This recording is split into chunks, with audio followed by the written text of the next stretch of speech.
In this video, I'm going to show you how you can get the Electro Dragon Evo for completely free here in Clash Royale. This is super easy to do, so we're going to go ahead and jump straight into this. But before we do, make sure to like the video and subscribe to the channel with all notifications on. It really does help out the channel and lets us know that you want more Clash Royale videos just like this. But in order to get the Electro Dragon Evo for completely free, all you need to go ahead and do is actually load into Clash Royale at this time. And you're going to see this section right below the little gift icon right here with the Electro Dragon on it. Go ahead and select that. And up at the very top, there's going to be an option to get the Electro Dragon Evo shards. It's going to give you 6 Evo shards for completing a specific challenge. That challenge is pretty easy. You just have to get 15 crowns.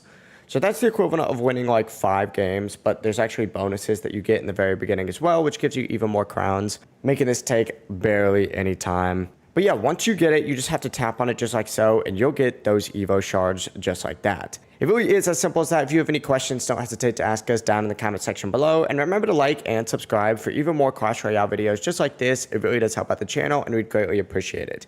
Have a great rest of your day. Peace.